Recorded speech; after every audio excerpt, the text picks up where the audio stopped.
Hermana Beatriz, abra su micrófono y adelante. ¿Ya? ¿Adelante? Sí. Ya. Amado Señor, estamos aquí agradecidos por este tiempo tan hermoso, Señor. Un tiempo que te lo dedicamos a ti, Señor. Pero es gracias a tu bondad, a tu misericordia, al amor grande que tú nos tienes, que nos permite reunirnos en tu nombre, Señor. Agradecidas por nuestro pastor Mario, que se prepara, Señor, y siempre está listo para enseñarnos tu palabra, Señor. Firmes aquí, Señor, porque tu presencia es lo más grande que tenemos, Señor. Ayúdanos, Señor, con tu Santo Espíritu, para que podamos entender, llegar a fondo de todo lo que tienes para nosotros, que podamos valorar, Señor, este tiempo y tus enseñanzas. Gracias por dejarnos esas palabras, esa palabra tuya, esa enseñanza, Señor.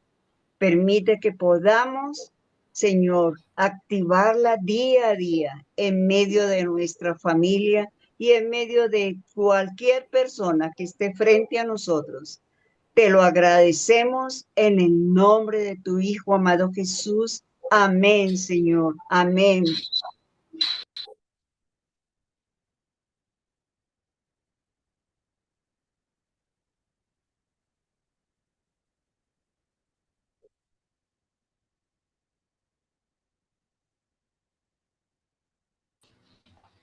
Ahora, sí. Decía que el Señor les bendiga esta noche, que le damos gracias al Señor porque estamos aquí. Tenemos la visita de una hermana que la conocía por las redes sociales, pero no la había visto en persona, la hermana Juanita, directamente Amén. desde Puerto Rico. Amén. Entonces, el Señor le bendiga y un placer para nosotros que pueda compartir con nosotros. Todos los demás somos de la casa. Y bueno, le damos gracias a los que se han podido incorporar en el chat. Manolia, como siempre, riéndose. ¿Sabes? Siempre con su eterna sonrisa. Y bueno, saludamos a Beatriz, saludamos a Anabel y a los demás hermanos que... Mira, Manolia, cómo se ríen. Mira cómo se le salen las lágrimas. Mira cómo se le salen las lágrimas. Pero, entonces, el Señor les bendiga a todos. Hermanos, como ustedes saben, estamos en el libro de Romanos y vamos a leer donde nos quedamos el martes pasado, que pensamos en el nombre del Señor haber terminado el capítulo 4, pero ahí nos quedamos estancados, ¿no? Entonces, vamos a abrir la palabra en Romanos capítulo 4 y vamos a leer los versículos del 17 al 25. Y dice la palabra del Señor: como está escrito, te he puesto por padre de muchas gentes, delante de Dios, a quien creyó, el cual da vida a los muertos y llama las cosas que no son como si fuesen. Él creyó en esperanza contra esperanza, para llegar a ser padre de muchas gentes, conforme a lo que se le había dicho: así será tu descendencia. Y no se debilitó en la fe al considerar su cuerpo, que estaba ya como muerto, siendo de casi 100 años, y la esterilidad de la matriz de Sara. Tampoco dudó por incredulidad de la promesa de Dios, sino que se fortaleció en fe, dando gloria a Dios, plenamente convencido de que era también poderoso para hacer todo lo que había prometido. Por lo cual también su fe le fue contada por justicia. Y no solamente con respecto a él se escribió que le fue contada, sino también con respecto a nosotros, a quienes ha de ser contada. Esto es, a los que creemos que levantó de los muertos a Jesús, Señor nuestro, el cual fue entregado por nuestras transgresiones y resucitado para nuestra justificación. Palabra de Dios, oremos. Señor, en esta hora te damos gracias porque estamos aquí, hemos llegado, nos has traído con bien y, y ahora estamos en tu casa, dispuestos a estudiar tu palabra. Ayúdanos, Señor, a escondernos atrás de tu cruz y permite que, Señor, tu palabra pueda ser expuesta con la mayor claridad posible y pueda, Señor, traer el resultado en nuestros corazones que solamente ella puede traer. Te rogamos, Señor, que tú nos guíes por medio de tu Espíritu Santo y que tú reprendas todo aquello que no esté en tu voluntad y que el Señor perdone nuestras faltas, nuestros pecados, nuestras debilidades. Bendice a los que están aquí, bendice a los que están en el chat. Y si alguno viene en camino, Señor, también bendice. Humildemente te lo pedimos en el nombre de Jesús. Amén.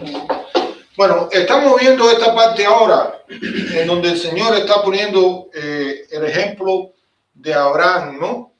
Primero habíamos visto que el Señor había puesto el ejemplo de Abraham con respecto a que fue amado siendo incircunciso. Y después le dio la circuncisión como señal del pacto que hizo, ¿no? Del pacto de la fe. El martes pasado, nosotros ahí nos detuvimos en lo que es la salvación por gracia por medio de la fe, las cosas que Dios ha hecho y que realmente nosotros hemos alcanzado esa salvación porque Cristo nos las ha regalado y no hay ninguna posibilidad de que alguien pueda presentarse ante Dios con obras para lograr la salvación.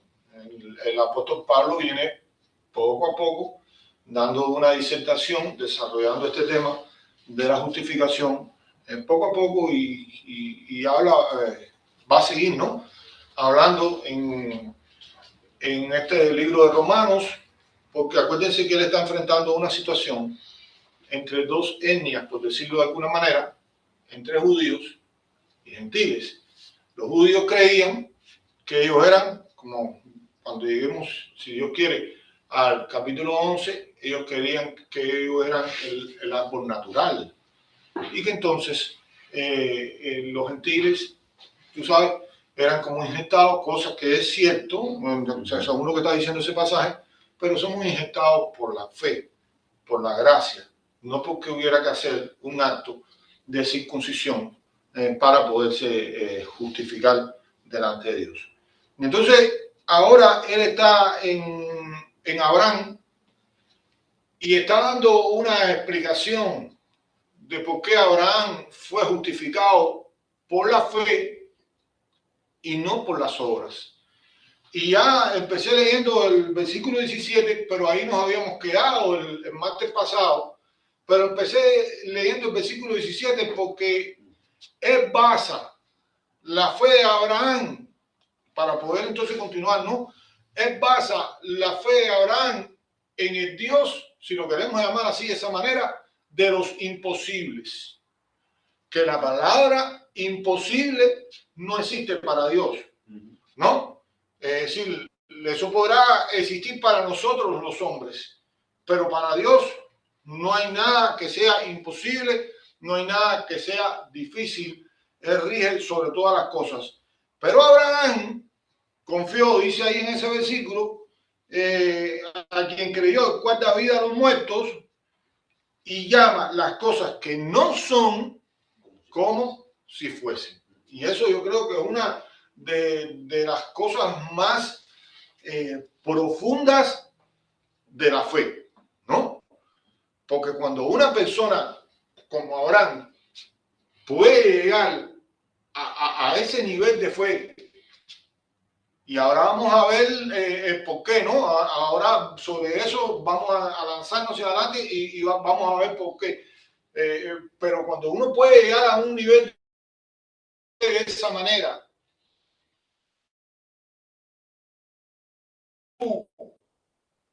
ante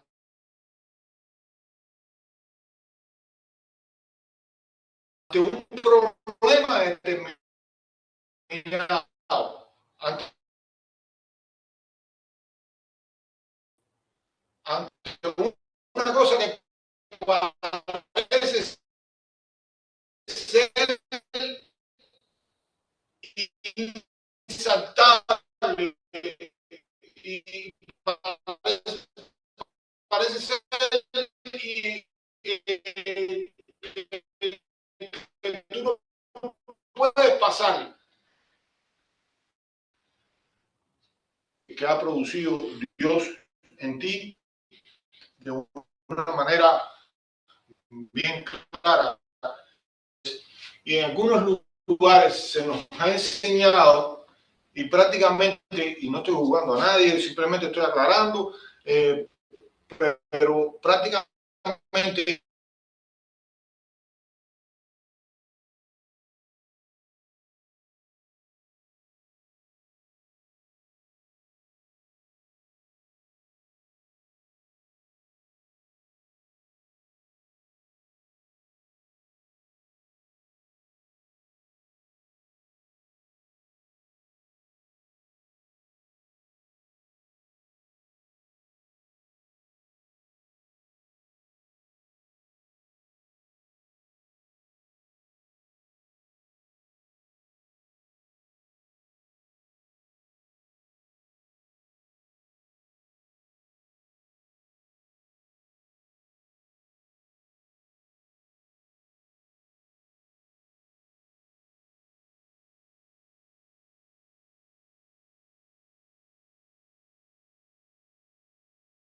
que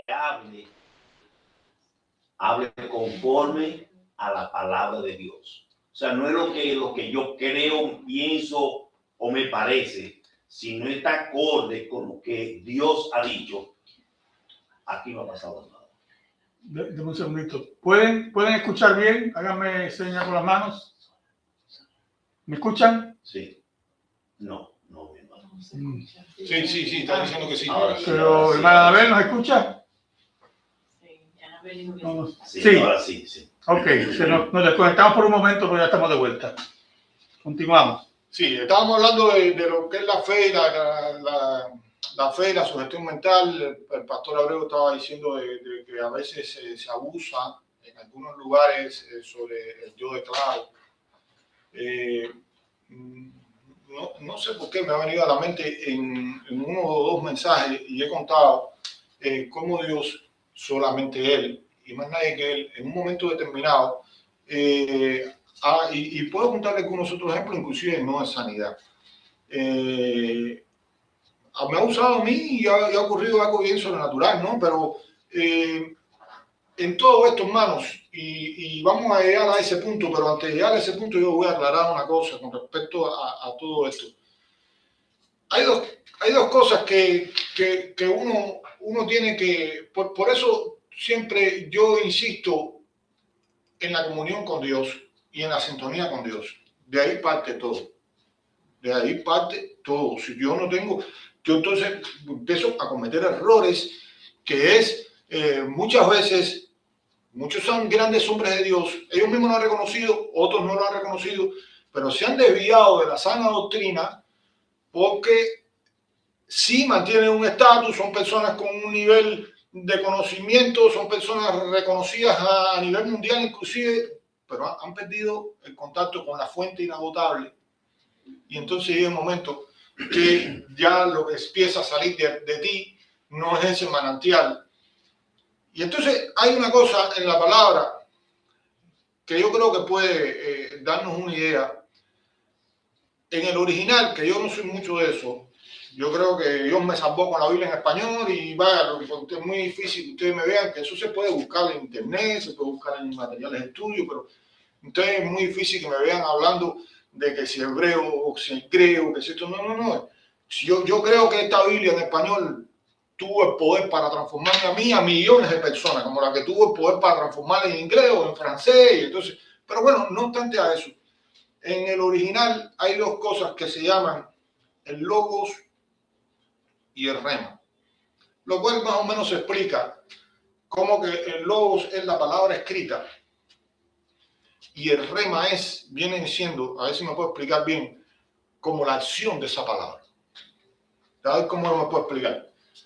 Por ejemplo, dice, y de eso yo conté uno de los testimonios que Dios me llevó a ese texto siendo recién convertido. Pero por ejemplo, para basarnos en ese mismo, dice la palabra en Marcos 16, 17, y sobre los enfermos pondrán sus manos y sanarán.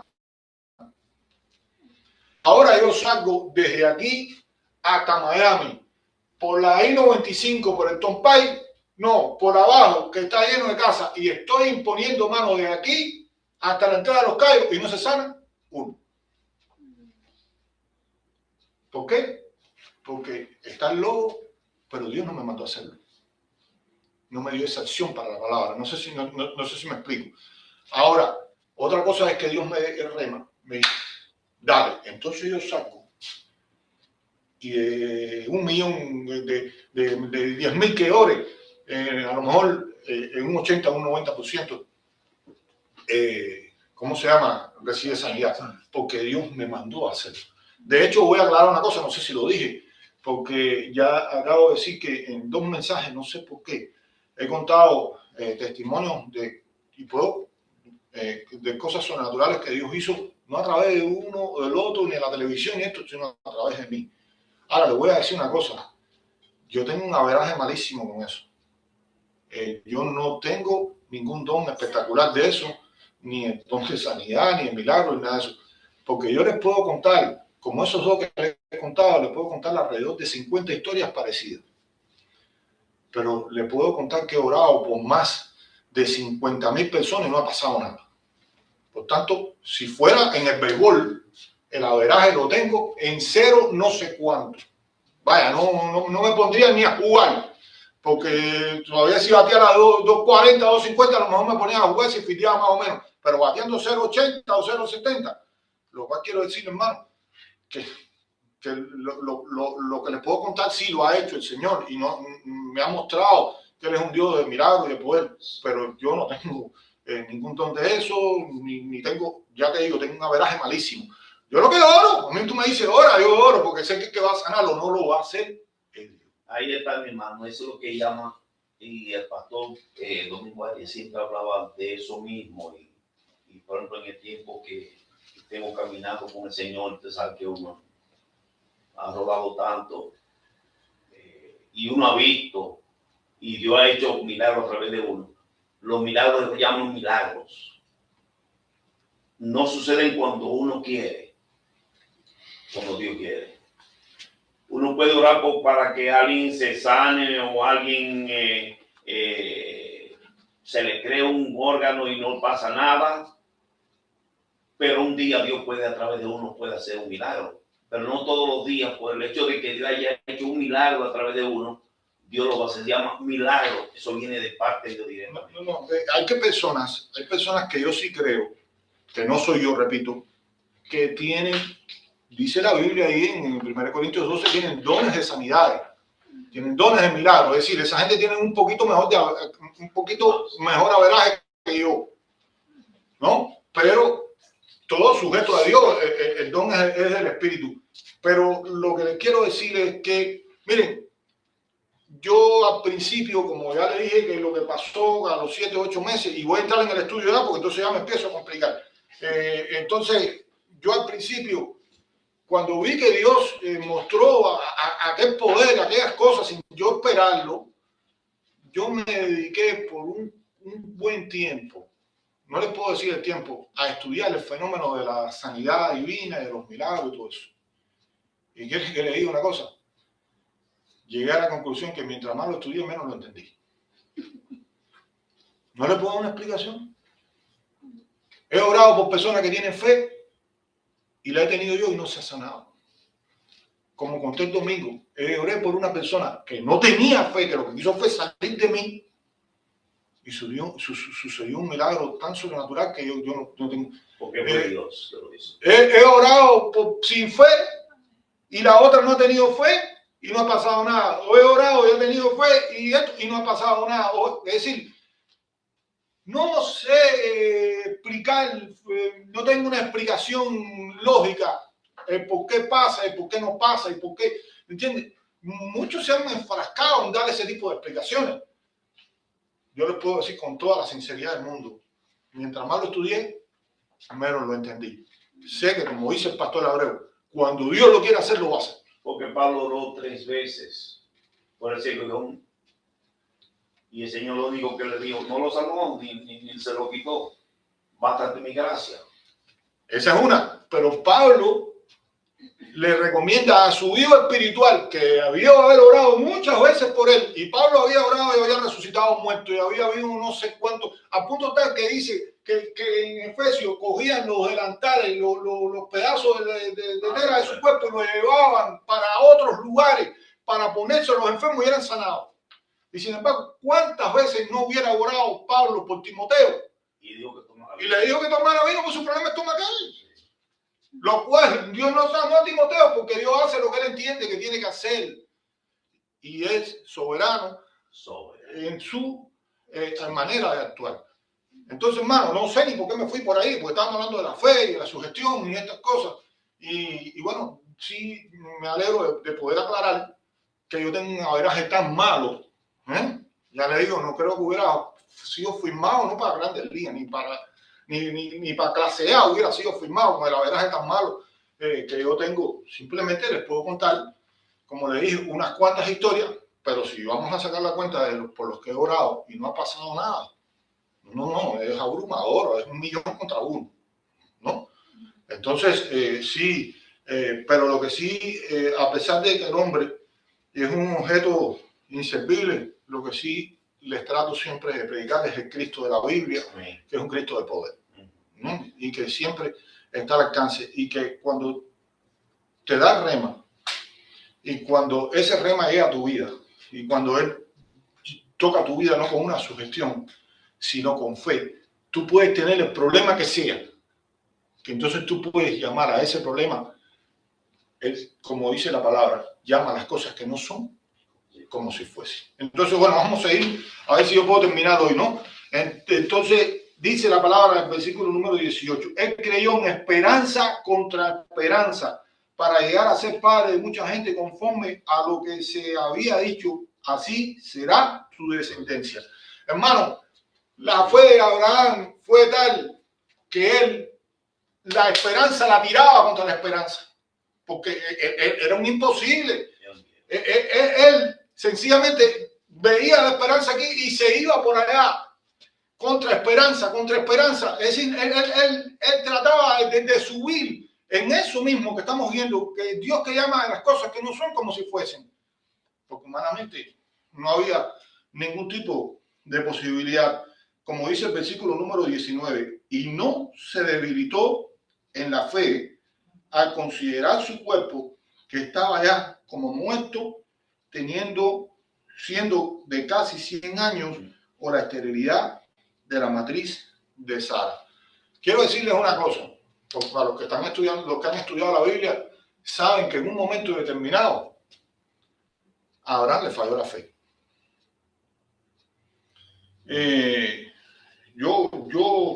A mí hace unos cuantos años, yo tuve que ir a predicar a un lugar que me invitaron y estaba preparando un mensaje y Dios me llevó, me fue guiando por un mensaje. Ahora no recuerdo, bueno, ni puedo tampoco porque ya le digo, no tengo copia, pero lo que les quiero decir es que Dios me mostró en la preparación de ese mensaje cómo todos los grandes hombres de Dios fallaron, no en sus puntos más débiles, sino en sus puntos más fuertes. De lo que yo puedo recordar, Abraham le falló la fe siendo el padre de la fe. Moisés, siendo, dice la Biblia, el hombre más manso que pisó la tierra, estalló en ira más una vez. ¿Sí? Entonces, por ejemplo, de eso no se habla de José, que José estalló en ira así como estalló Moisés. Sin embargo, no dice la Biblia que José fue el hombre más manso que había pisado la tierra, dice que Moisés. Pero en su punto más fuerte, él falló. Porque si hubiera dicho que Moisés era el hombre más de más fe, pero estalló en la mansedumbre, bueno, está bien, no falló en su punto más fuerte, sino falló en su punto más débil. No, falló en su punto más fuerte, dice la Biblia, ¿no? Sansón, un hombre que tuvo un voto de nazareo, que era para guardarse desde el vientre de su madre. Acabó. David, ustedes saben, los otros días conté aquí la historia de David más o menos, y sin embargo dice la Biblia que es un hombre conforme al corazón de Dios. Jonás, ¿en qué punto falló? En su punto más fuerte. ¿Qué era Jonás? Un profeta.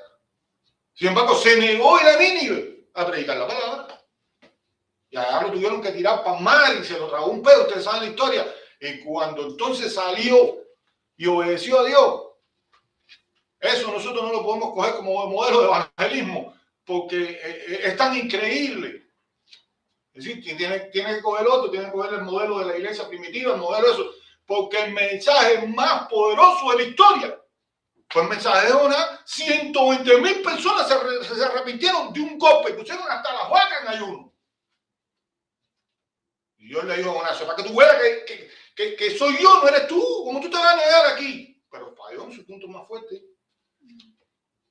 Una ciudad entera se arrepintió. Y después Jonás medio que se disgusta. Pero fíjense cómo cayó el poder de Dios. Y Jonás entró con un mensaje devastador, porque no le importaba llamar a esa gente. Dentro de 40 días yo voy a destruir esta ciudad. Arriba, lo que vengo con un mensaje de juicio. Cuando hoy se trata de dorar la píldora, y con ese mensaje de juicio el Espíritu Santo hizo así. No había un mensaje, no encuentro en la palabra, en otro lugar, ni en el Pentecostés, vuelvo a repetir, bajo otras condiciones. Pentecostés se convirtieron en 3,000 de un solo golpe, pero en una ciudad pagana como aquella, que 120,000 personas se arrepintieran de un solo golpe. Entonces, bueno, si sigo ejemplificándolo, me sigo acordando pero Abraham falló. Porque en ese transcurso de esos 25 años, lo que pasa, miren, hermano, tenemos que llegar a una conclusión. Que Dios es fiel. Que aunque nosotros somos infieles, Dios se va a mantener fiel. Porque no solamente Abraham falló, ahora lo voy a explicar cómo falló, sino que arriesgó la descendencia 2 veces. 2 veces llegó y una Abimelech al otro le dijo, esta es mi hermana, cosa que era una verdad media, ¿no? Esta es mi hermana. Y una de las veces, la Biblia no aclara bien si ese hombre llegó a tocar a Sara o no. ¿Entiendes? En una sí, el hombre fue avisado antes de tiempo, pero en la otra. Y después mismo Abraham tiene que orar por ellos, porque Dios nos invade con una plaga. Pero lo que le quiero decir, ¿falló o no falló la fe? Porque si te imaginas que Abimelech o el otro se hubieran acostado con Sara y Sara hubiera salido embarazada o lo que fuera, entonces, hermano, hubiera arriesgado la descendencia de lo que era la promesa. Entonces, ¿qué le quiero decir con esto? Que la gracia de Dios se glorifica en personas débiles como nosotros. ¿Y cuál fue el otro caso? El caso que todavía tiene todo este conflicto a nivel mundial. Que Sara le dice a Abraham, mira, fíjate eso, que es lo que estamos viendo aquí. En ese momento, después no se debilita, pero en aquel momento Sara le dice, mira, nosotros no vamos a tener hijos. Acuéstate con mi esclavo y vamos a resolver esto. Y entonces, ahí fue cuando él se acuesta con Agar y nace Ismael. Y entonces, hermano, ahí empezó el conflicto hasta hoy. Ismael era 14 años mayor que Isaac. Por tanto, Pablo lo que está haciendo ver aquí es la parte ya donde todos tenemos derecho a reflexionar. Donde todos tenemos derecho, y la maravilla del Evangelio es que cuando nos equivocamos, ahí está Dios para darnos la mano, ¿no? Entonces, este hombre, porque lo dice la palabra ahí en Génesis, es claro, todo lo que le he dicho usted lo puede ver ahí. Ahora, tiene un momento que reflexiona, y yo me imagino que renueva su fuerza con Dios, renueva su vida espiritual con Dios, pero ahora está más viejo. Ahora está 13 años más viejo que cuando estuvo cuando tuvo Ismael. Porque pasan 9 meses y se van 14 años, ¿no? Más o menos por ahí. Entonces dice la palabra del Señor que no se debilitó en la fe al considerar que humanamente no había ninguna posibilidad, porque él ya como hombre no era viril. Pero aparte de que Sara era estéril, ya no tenía menstruación. Es decir, pero quiero decirle una cosa, hermano. Dios es especialista en mostrar su poder en los momentos más imposibles y difíciles que puede haber. Precisamente cuando se quiere ayudar a Dios, que fue lo que pasó con Abraham, Sara y Agar, ¿qué fue lo que pasó? Que quisieron ayudar a Dios. Cuando nosotros queremos ayudar a Dios, de que metemos la pata, metemos la pata. ¿Cómo tú vas a ayudar a Dios? Si Dios no necesita ayuda, estamos hablando del Todopoderoso. Y por supuesto que la promesa se mantenía, porque Dios dio la promesa a Abraham con su mujer, la poligamia y todo eso fueron dichas de Jesucristo por la dureza de su pecado. Pero Dios nunca le daba una promesa con una concubina, ni con una esclava, ni con eso, con su mujer, con la que era una sola carne. Por tanto, podía haber tenido a Agar, la otra, y 88 hijos más, que no había hecho nada, no había resuelto nada de eso, porque la promesa tenía que venir con su esposa.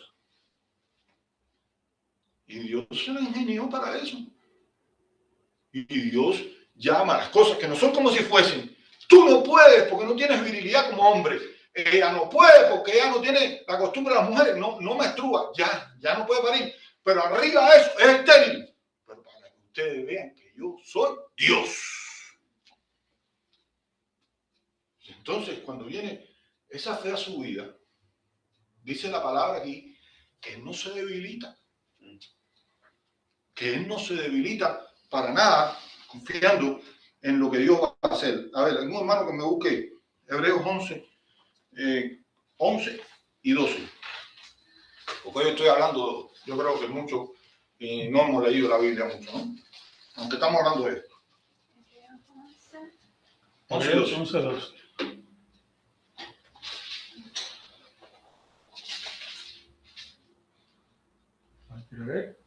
Sí. Pastor Abreu, adelante.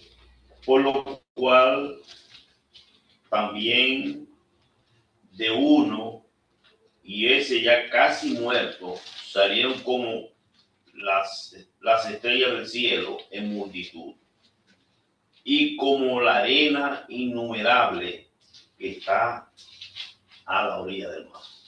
Ok, ya era el 11 y el 12, pero no importa. El 12 ya yo creo que lo explica todo. Ahí, hermano, de uno como muerto salió todo. Es decir, que cuando él se fortaleció en fe, él veía que él iba muriendo en su cuerpo. Pero dice la palabra que él no se debilitó porque no miró las circunstancias. En el medio, y aquí estamos tratando de hacer una aplicación, no solamente a Romanos, sino una aplicación al problema que podemos tener en nuestra vida.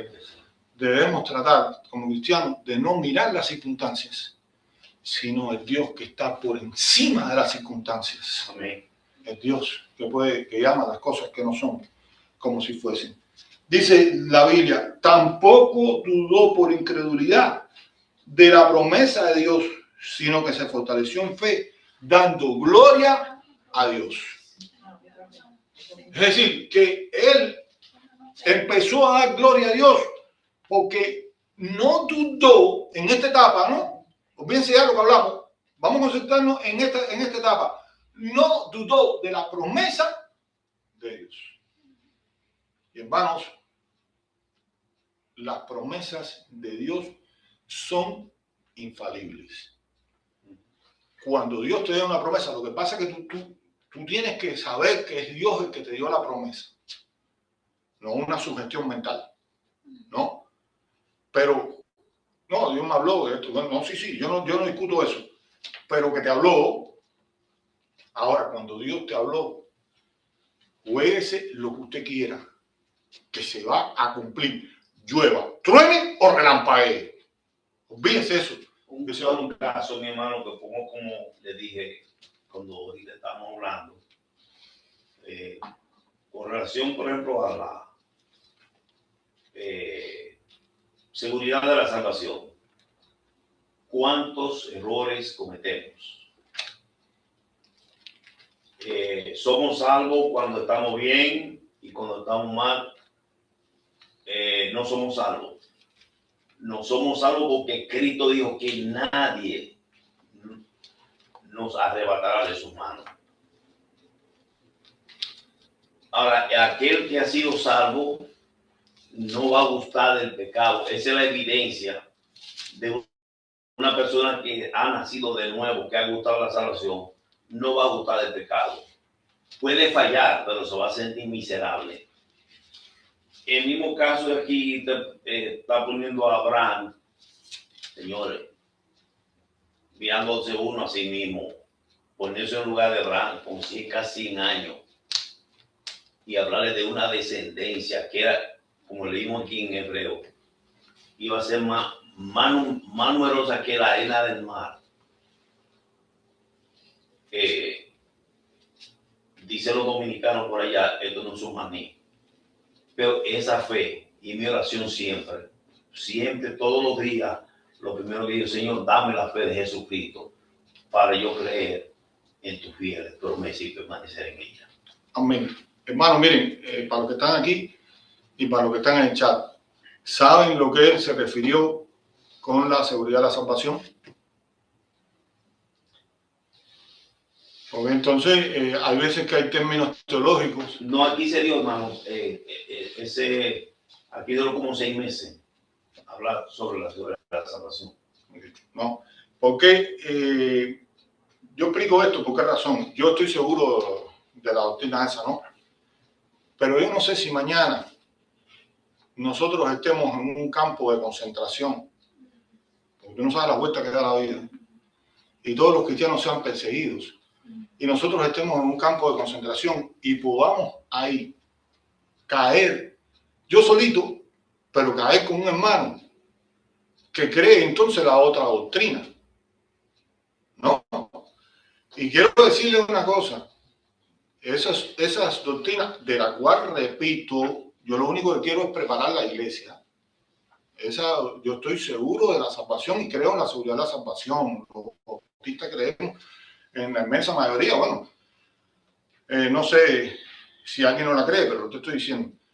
Pero este problema de Calvino y Arminio han sido dos hombres que han dividido a rajatabla, han dividido el cristianismo, cosa que yo no creo que eso sea de Dios, ¿no? Ahora, yo creo, y eso lo está grabando y lo está viendo el mundo entero, o todo el que pueda entrar. Yo conozco hermanos que creen en la caída de la gracia, que es la pérdida de la salvación, que son muy buenos hermanos, y donde quiera que se paren son mis hermanos. Amén. ¿Ok?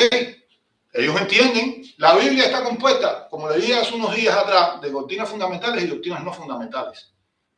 En las doctrinas fundamentales todos los evangélicos estamos de acuerdo.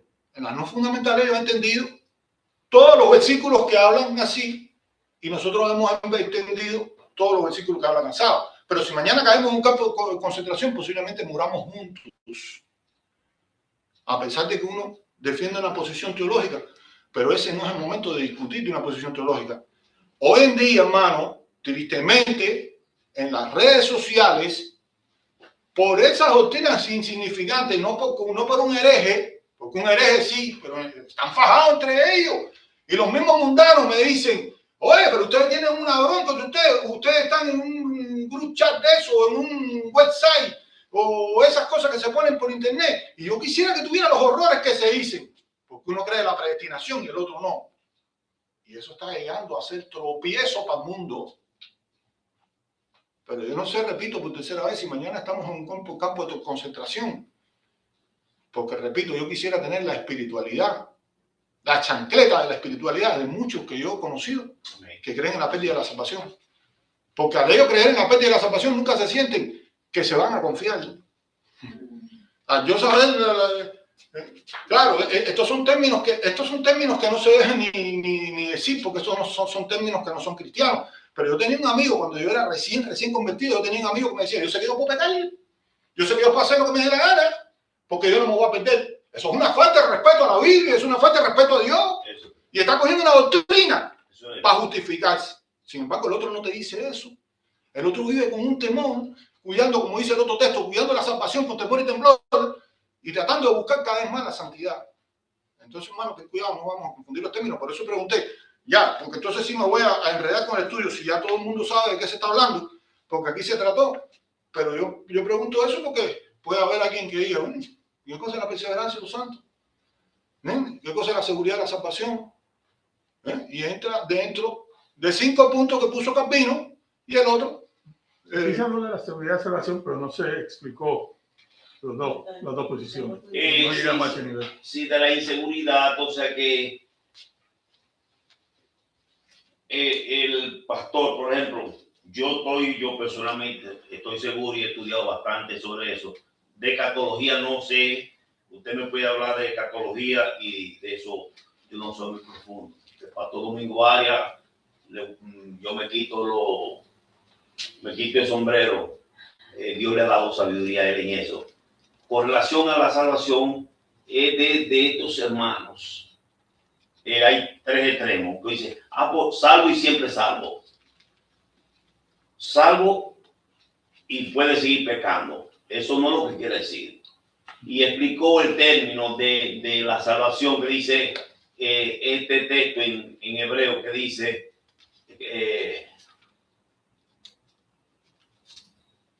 de que te puede cuidar la salvación, cuidando la salvación con temor y temblor. Y no está hablando de la salvación del cuerpo, que está hablando de la perusia. Por eso el término del hebreo y del griego está hablando de cuidado de nuestra santidad, de nuestra santificación diaria, de cómo caminar. Una vida que ha conocido al Señor de verdad, no va a gustar el pecado. Ahora, un hermano, que ahí vamos, un hermano de donde nosotros venimos, que no tenía seguridad y no vivía con ese temor, salvo y no salvo. Pecaba ahora y si Cristo venía yo estando así en esta condición, me perdía. No. Cristo dijo, Padre, lo que tú me has dado, nadie lo arrebatará de mi mano. Ahora, cuando uno ya sabe que uno ha sido redimido, que ha nacido de nuevo, jamás en la vida uno va a gustar de pecar. Ahora, esto no quiere decir que los hermanos que no creen eso, que no tienen seguridad, no son salvos. Si Dios lo escogió, si conocieron a Cristo y aceptaron a Cristo como un Salvador, crean o no crean, tienen seguridad de salvación. El problema no es tan sencillo, hermano. Yo repito, yo reafirmo y confirmo que yo... Me confundí, crean o no crean. No. Él está diciendo con respecto a la doctrina. Hermana, estamos hablando, por ejemplo, nosotros que venimos de iglesias pentecostales. Mi hermanita, mamá. Son mismos pero diferentes collares. Mira, ahora voy a explicar lo que quiere decirme aquí con esto y yo voy a tratar de terminarlo hoy. A ver. No es tan sencillo, déjame explicar. Yo confirmo una vez más aquí. Un tema para estudio. Y eso, pero claro, esto yo soy un pastor un poco extraño, su género, ¿no? Porque cualquier otro apaga la luz rápido como la apagó él, pero yo estoy tratando de preparar la iglesia porque yo no sé mañana si usted va en un avión o en un tren o en una de esos y usted se encuentra un hermano y tiene que tratarlo como hermano. Ahora, el problema de como la predestinación y lo otro también, el problema de la perseverancia de los santos y la caída de la gracia, que en otros lugares y aquí no me voy a meter en eso, en otros lugares yo he sacado los textos de uno y los textos del otro. Tienen suficientes textos los dos en la Biblia. Suficiente Imagínense que la hermenéutica dice que con 5 textos nada más usted puede hacer una doctrina. Y no hay 5, hay muchísimos más para las 2 doctrinas. Entonces a uno Dios se le ha revelado de una manera y a otros se le ha revelado de otra. ¿Qué quiere decir Meki con que es el mismo perro con diferentes collares? Voy a tratar de explicarlo. Ahora, yo creo la perseverancia de los santos como la creemos todos. Un cristiano es cristiano. Ahora, en este punto, no tengo para poner la pizarra. No, está bien la pizarra de todas maneras. En este punto el cristiano se aparta.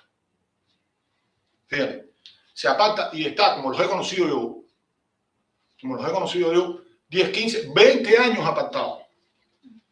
Este periodo. A los 20 años regresa al Evangelio. ¿Qué diría la perseverancia de los santos? Perseveró. Como era de nosotros, perseveró. Salieron de nosotros, 1 Juan 2:19. Salieron de nosotros porque no eran de nosotros, porque si hubiesen sido de nosotros, no hubiesen salido de nosotros. Por tanto, admirar, perseveró. Ok, ¿qué diría el que cree de la caída de la gracia? Que cuando llegó a este punto y se apartó, con el tiempo, no a momento ni nada de eso, perdió la salvación. Y que cuando llegó a este punto y volvió, entonces volvió a la salvación. Se recuperó, ¿no? En ese aspecto. Ahora, vamos a suponer que el hombre no volvió. ¿Qué diría la perseverancia de los santos? Lo que le acabo de decir. Nunca fue. ¿Qué diría la caída de la gracia? Perdió la salvación. Al final el resultado no es el mismo. Si volvió, fue al cielo. Y si no volvió, fue para el infierno.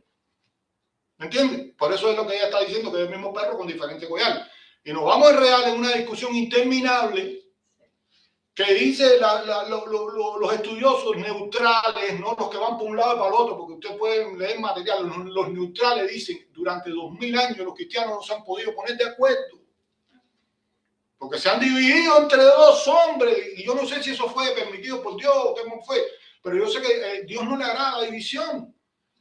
Uno planteó 5 puntos y después los seguidores del otro, porque no fue ni el otro, plantearon 5 puntos y ahí mismo se formaron broncas, fueron un sínodo que se llama el sínodo de Dor. Hermano, mire, dígame, hermana, dígame. Sí, una vez la persona acepta a Jesucristo como su único salvador, pierde los privilegios de los galardones cuando llega al cielo, pero no pierde la salvación. Eso lo creemos.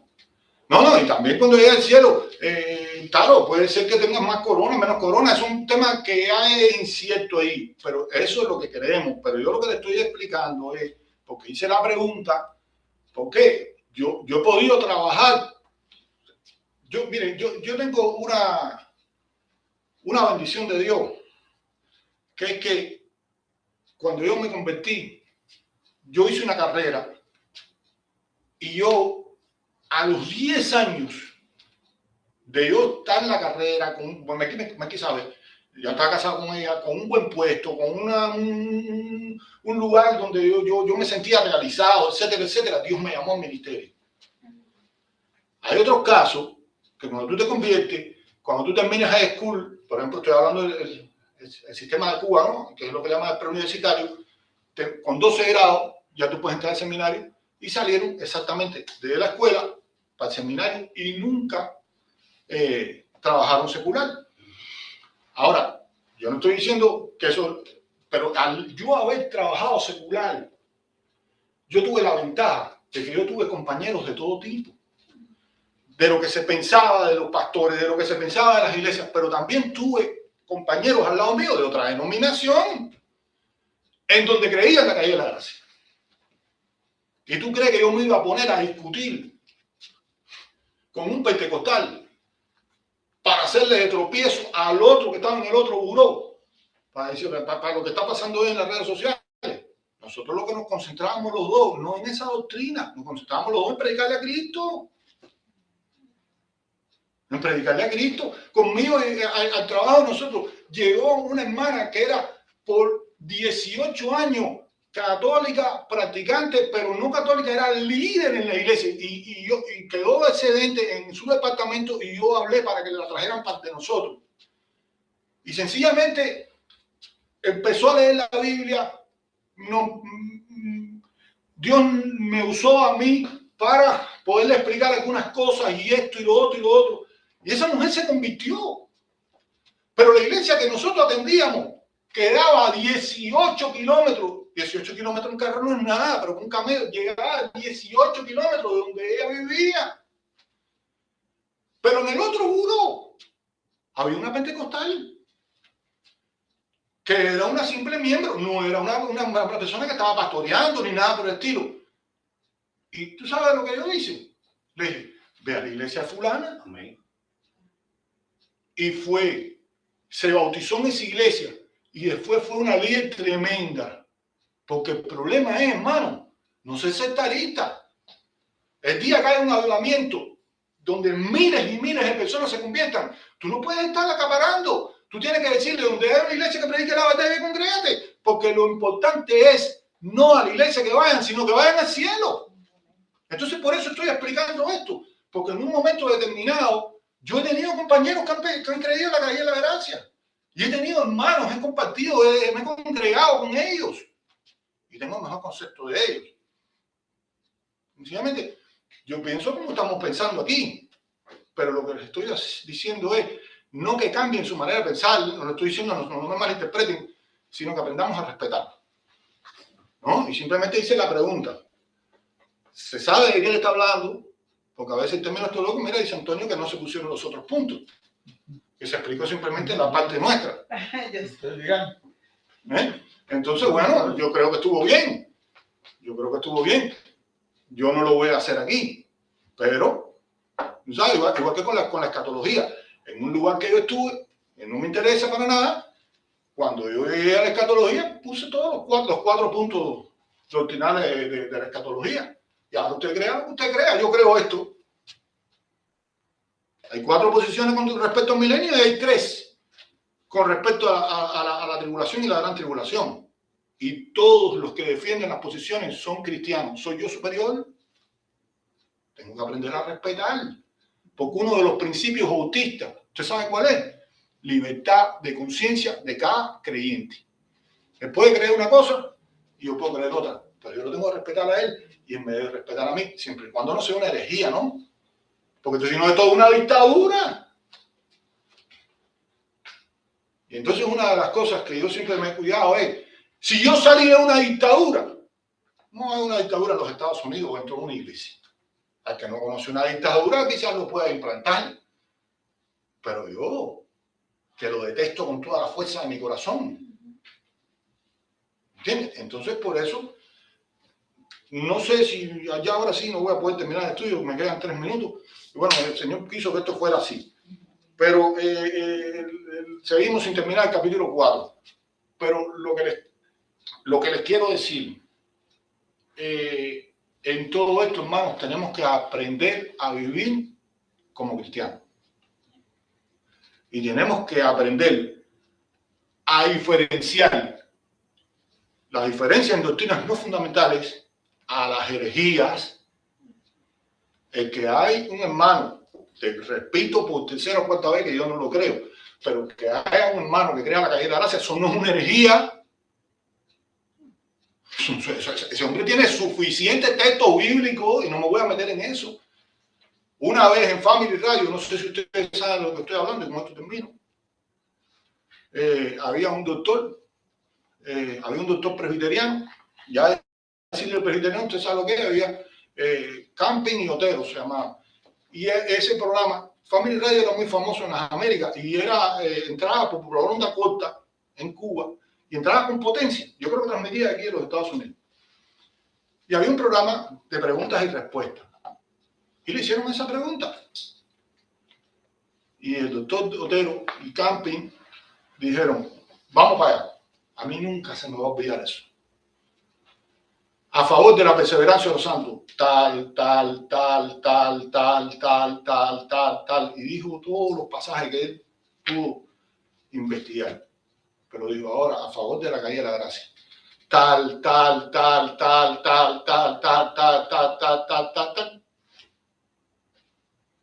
El hermano, el que es de una denominación, crea lo que usted quiera. Y el que es de la otra denominación, crea lo que usted quiera. Pero no sé si me explico lo que les estoy diciendo. el hecho que yo no defienda los 5 puntos de Calvino no quiere decir que yo soy un hereje. Algunos sí me llaman hereje porque se ha vuelto un fanatismo y un dogma. ¿No está en la Biblia? O el hecho que yo no defienda los 5 puntos de Arminio no quiere decir que yo soy un hereje, aunque otros me llamen hereje. Es como los extremos que están pasando hoy en día con respecto a la Navidad y con respecto a todas esas cosas. Muchas cosas que el enemigo usa para desestabilizar el pueblo de Dios y crear división, porque ese es el objetivo. Y sacarnos del centro que es Cristo. Entretener a la iglesia en estas cosas para que no se predique el evangelio y las personas no puedan llegar a Cristo. A veces ustedes ven que yo digo aquí, sobre todo en los estudios bíblicos, a lo mejor me van a ahorcar, porque hay personas que es triste, hermano, que dedican su tiempo a entrar en las redes sociales a mirar la pajita que está en el ojo tuyo. Cristo dijo, mira la viga tuya primero, no mira la pajita. Yo no tengo la teología perfecta, no creo que nadie la tenga, aunque algunos crean que la tienen. No creo que los bautistas sean, creo que los bautistas están en la verdad. Y por eso yo estoy aquí. Pero no creo que tengan la teología perfecta tampoco. Aunque lo crean, ¿no? Los presbiterianos creen que ellos tienen la teología perfecta. Los pentecostales creen que, ¿sabes? Por eso están en eso. Por eso les digo, yo soy una persona muy, ¿cómo le puedo decir? Extraño en eso, porque no me van a ver nunca en un sectarismo, aunque, repito, defiendo la doctrina bautista y la creo. El culto más maravilloso déjame ver si no me explico mal. Todos los cultos son maravillosos, pero el culto soñado mío sucedió hace muchos años y fue en el patio de una casa. Porque yo siempre he dicho, por esto que les estoy diciendo, que para mí decir cristiano es decir mi hermano. Y antes de contar esto, voy a contar que una vez venía una hermana que creía en la calle de la Gracia. Y venían de un congreso. Y la hermana tenía problemas en la columna vertebral. Y entre un grupo de 5, porque en Cuba se usan lo que llaman los almendrones, esos de los carros americanos, esos anchísimos del antes de 59. Y en aquel momento los boteaban, los rentaban. Salieron todos de la convención. Y entre 5, porque eran 2 adelante y 3 atrás, rentaron el carro. La hermana pagó lo mismo que pagó todo el mundo. Cuando venían por el camino, ella se iba a quedar en un lugar determinado para ir hacia su casa. Y la que venía al lado de ella le dijo, ¿de qué iglesia tú eres? Oye, ¿qué tal? La hermana trató medio que de esquivar, hasta que le siguieron insistiendo, y le siguieron insistiendo, y le siguieron insistiendo. Cuando ella dijo que ella era de la iglesia que era, se le viró todo el carro y le dijo, pero tú vas a esa iglesia, pero tú, ¿cómo tú puedes ir a esa iglesia? Porque donde se cree que un cristiano puede perder la salvación. Bueno, miren, fue tanto el bochorno que esa hermana sintió que le dijo al chofer, por favor, arrima aquí, para aquí. Abrió la puerta, se bajó, perdió su dinero, pero el problema no fue que perdió su dinero, el problema fue que con el problema tan serio que tenía en la columna vertebral tuvo que caminar 1 kilómetro para ir a buscar el otro transporte para llevarlo para su casa. ¿Ustedes creen que eso es amor?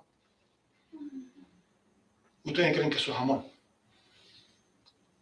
Hermano, la hicieron bajar del carro como si fueran unos inquisidores.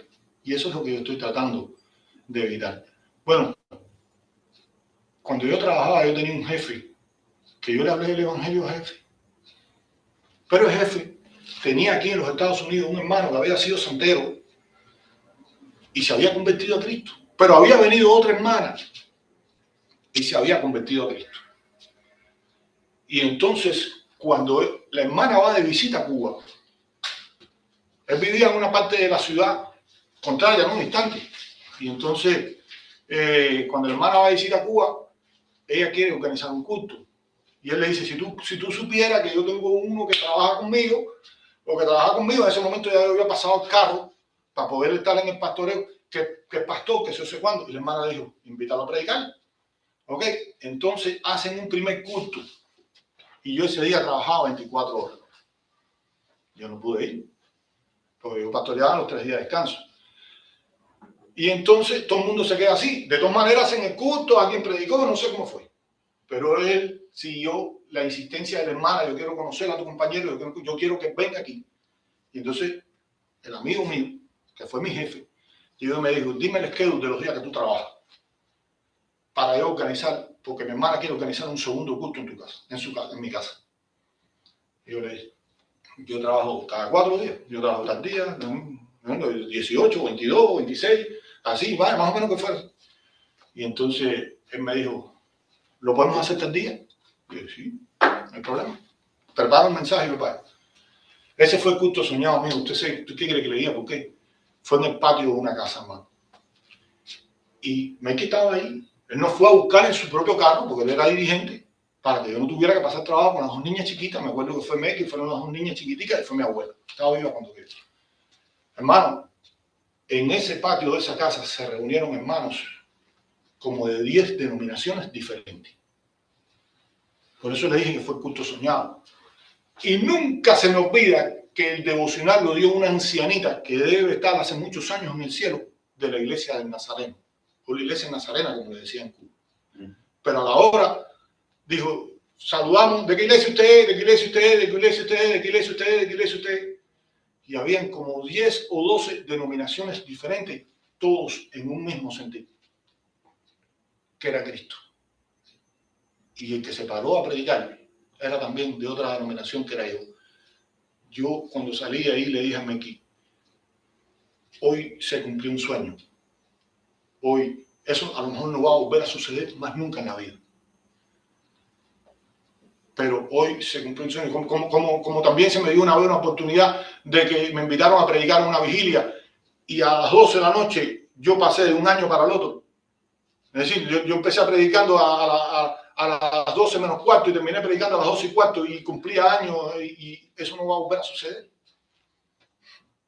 Porque coincidió que era viernes pasado, que era esto, lo otro. Bueno, yo no creo que eso vuelva a suceder, pero lo que sí le puedo decir es que se me cumplió un sueño.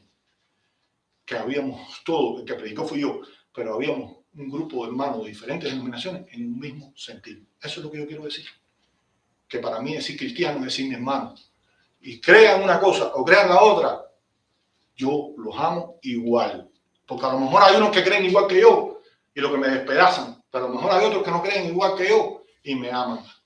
Y nunca se me olvida esa infeliz hermana, cómo sufrió, cuánto después tuvo que tomar antiinflamatorio y todo eso, porque por unos intolerantes de la doctrina la hicieron caminar 1 kilómetro. Eso, para no decir otra palabra, fue un abuso. Venga, pastor. Señor le bendiga. Continuamos el más que viene, si Dios permite. Yo no sé, pastor.